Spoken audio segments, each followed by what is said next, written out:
Hello বন্ধুরা, আজকে ভিডিওটা কী নিয়ে হতে চলেছে সেটা তো অলরেডি আমি তোমাদের বলেই দিয়েছি। তো আজকে তোমাদের সাথে সেই শরবতের রেসিপিটা শেয়ার করব, যেটা অনেকদিন থেকেই তোমাদের বলছিলাম আর কি তোমাদের সাথে করব বলে, কিন্তু শেয়ার করা হয়নি। তো আজকে চলে এই রেসিপিটা শেয়ার করি। তো এই রেসিপিটা বানানোর মূল উদ্দেশ্য হচ্ছে, এটা প্রথমত প্রচণ্ড টেস্টি হয়, দ্বিতীয়ত বাজার থেকে কিনলে অনেকটা দাম পড়ে, সেই সাথে বাজারে জিনিস খাওয়া অতটা বেশি ভালো না। আর এটা করে রাখলে অনেক দিন স্টোরও করে রাখতে পারবে, প্লাস পুরো গরমকালটা একদম রিফ্রেশিং একটা ড্রিঙ্ক তোমরা নিতে পারবে। খুবই ভালো এটা খেতে। তো সেই জন্য এই রেসিপিটাই তোমাদের সাথে শেয়ার করলাম। এটা অনেক ভাইরাল দেখলাম ইউটিউব, ফেসবুক সব জায়গায়, তাই আমিও বানিয়ে ফেললাম, তাই তোমাদের সাথে শেয়ার করছি। তার জন্য প্রথমে বেশ কয়েকটা কাঁচা আম নিয়ে নিয়েছি। অনেকটা পরিমাণে বানাতে চাইলে আর একটু পরিমাণ বাড়িয়ে নিতে পারো। তো আমি এখানে কটা নিয়েছি তোমাদের তো দেখালাম। আর এক্ষেত্রে একটু বেশি কাঁচা আম নিলেই ভালো হয়। আমাদের আমটা সামান্য একটু পাক ধরে গিয়েছিল, তো যার জন্য সেদ্ধ হতে একটু টাইম লাগছিল আর কি। আর খাওয়ার জল দিয়ে কিন্তু সেদ্ধ করেছে, আর কতটা জল দিয়েছে দেখতেই পাচ্ছ, কারণ এই যে জলটা হবে না মানে সেদ্ধ করার পরে, সেই জলটা কিন্তু কাজে লাগবে। আর এই শরবতটা বানানোর জন্য লাগবে অনেকখানি পুদিনা পাতা, কারণ পুদিনা পাতা শরীরের জন্য খুবই উপকারী, বিশেষ করে ডাইজেশন, আর গরমকালে তো খেতেই হয়। তো আমটা দেখো সেদ্ধ করে নেওয়া হয়ে গিয়েছে। এরপর একটা মশলা বানানো হয়েছে, যার মধ্যে আছে কিন্তু শুকনো লঙ্কা আছে, আর হচ্ছে জিরে আছে, ধনে আছে, সেই সাথে হচ্ছে গোলমরিচ আছে। আর এই মশলাটার মধ্যে কিন্তু পড়তো মিষ্টি জিরে, বা যেটাকে বলে কিন্তু মৌরি। তো সেটা কিন্তু আমরা প্রথমে দিতে ভুলে গেছিলাম, পরে আমরা আলাদা করে গুঁড়ো করে নিয়েছিলাম। তোমরা কিন্তু অবশ্যই একসাথে দিয়ে দেবে। তো দেখো, এটা গরম থাকার জন্য এটা খুব সুন্দরভাবে ছুরি দিয়ে মা একটু আলাদা করে দিচ্ছিলো, যাতে তাড়াতাড়ি করে ঠান্ডা হয়ে যায়। ঠান্ডা হওয়ার পরে কিন্তু চটকে এই আমের যে পাল্পটা সেটা বার করে নেওয়া হয়েছে, আটিটা আলাদা করে দেওয়া হয়েছে। এরপর হচ্ছে মিক্সার গ্রাইন্ডারের বড় জারটা নিয়েছি, ওটার মধ্যে কিন্তু বেশি করে পুদিনা পাতা সুন্দরভাবে ধুয়ে বেছে নিয়েছি দেখো, দিয়ে তারপরে এর মধ্যে দিয়ে দিচ্ছি ব্লেন্ডারের মধ্যে। আর এই যে আমের যে পাল্পটা বের করা হয়েছিল, সেদ্ধ করা আমের পাল্প, ওইটা দিয়ে দেওয়া হয়েছে। এর মধ্যে আলাদা করে কিন্তু কোনো জল দেওয়ার প্রয়োজন পড়বে না, কারণ যেহেতু পাল্পটার মধ্যেই জল আছে, তো ওতেই কিন্তু হয়ে যাবে। আর এই দেখো, আম সেদ্ধ করা জলটা, এটা কিন্তু ফেলবে না, এটা কিন্তু কাজে লাগবে। তো এই যে ভালোভাবে মিক্সারে ঘুরিয়ে নেওয়ার পরে সামান্য একটু জল দিয়ে ঘুরিয়ে নিচ্ছি, যাতে এটা পাতলা হয়। অল্প একটু জল দিয়েছি, কিন্তু বেশি দেবে না, আর জল প্রথমে দেবে না, তাহলে কিন্তু সমস্ত জল ছিটকে চারিদিকে বেরিয়ে যাবে মিক্সার গ্রাইন্ডার থেকে। এরপর একটা কড়াইতে অল্প একটু জল নেওয়া হয়েছে। জল নিয়ে কিন্তু সেটার মধ্যে আমরা দেবো গুড়। তোমরা কিন্তু গুড়ের জায়গায় চিনি ব্যবহার করতে পারো, এটা কিন্তু আখের গুড়। আমরা চিনিটা অ্যাভয়েড করি, মানে চেষ্টা করি আর কি করার, সেই কারণে গুড় দিয়েছি। অনেকটা পরিমাণে দেবে, যতটা শরবত বানাবে চেষ্টা করবে একটু বেশি করে দিতে, কারণ শরবতটাকে আমরা পুরো একদম মিক্স বানিয়ে ফেলবো, রেডি টু মিক্স আর কি। মানে তোমরা যখন শরবতটা ব্যবহার করবে, তো তার মধ্যে আলাদা করে তোমাদের কোনো চিনি বা লবণ দিতে হবে না, সেই কারণে কিন্তু বেশি করে দেখো এখানে গুড় দিয়ে দিয়েছি, যাতে বেশ ভালো মতো মিষ্টি হয়। আশা করি বুঝতে পারছো ব্যাপারটা। তো গুড়টা দিয়ে কিন্তু বেশ ভালোভাবে জাল করে নিতে হবে, খুব গাঢ় হওয়ার দরকার নেই, জাল করে নিতে হবে মোটামুটি হালকা একটু, যখন গাঢ় গাঢ় হবে সেই অবধি। মানে একদম যে আঠালো রসের মতো হয় সেরকম নয়, কিন্তু মোটামুটি একটু ঠিক হবে। ভালোভাবে গুড় দিয়ে দেখো জাল করে নিচে নাড়িয়ে নাড়িয়ে, তো একটু নাড়বে এই সময়টা, নাহলে কিন্তু কড়াইতে লেগে যাওয়ার চান্সেস থাকে। তো আমি আবারও বলছি, গুড়ের জায়গায় কিন্তু তোমরা চিনি ব্যবহার করতে পারবে, আমি কিন্তু আখের গুড় ব্যবহার করেছি এখানে। তো এই দেখো বেশ সুন্দরভাবে এটা জাল হয়ে গিয়েছে। এটা কিন্তু একদম শিরার মতো ঠিক হওয়ার কোনোই দরকার নেই। এই মুহূর্তে কিন্তু আমি যে ওই পেস্টটা বানিয়েছিলাম আম আর পুদিনা পাতা দিয়ে, ওইটা কিন্তু দিয়ে দিচ্ছি।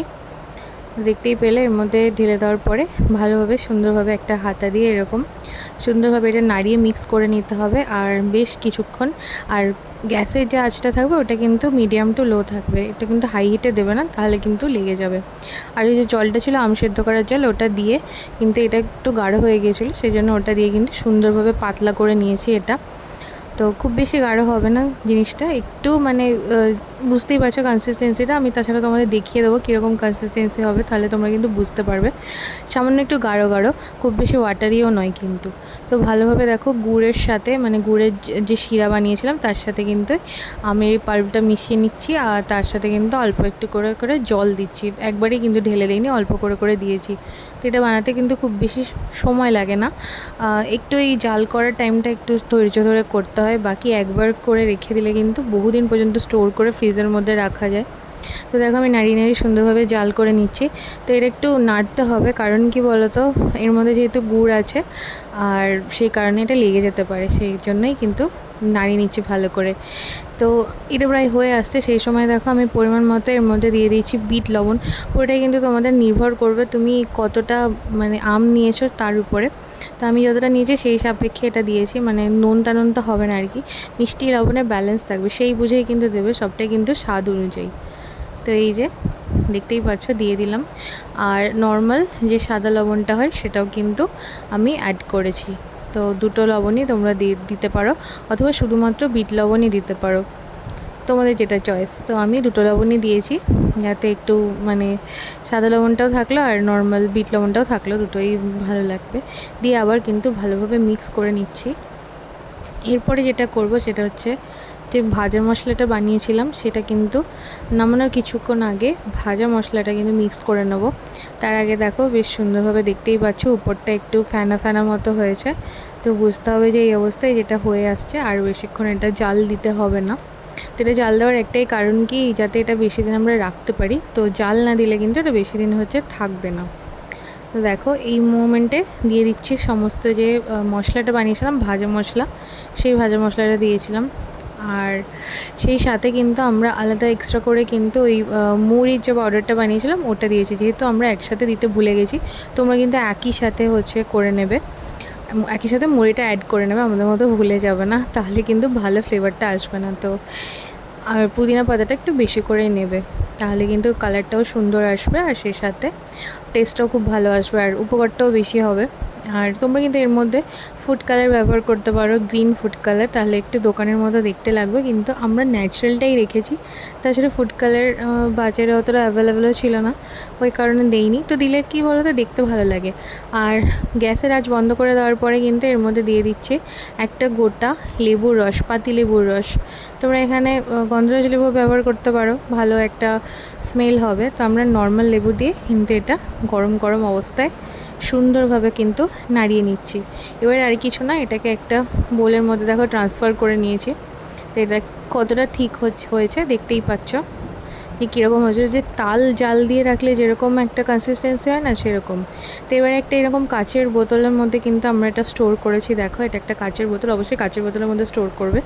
কাচের বোতলের মধ্যে স্টোর করে ফ্রিজে কিন্তু তোমরা বহু দিন যাবত এটা রেখে দিতে পারো, সারা গরমকাল কেটে যাবে।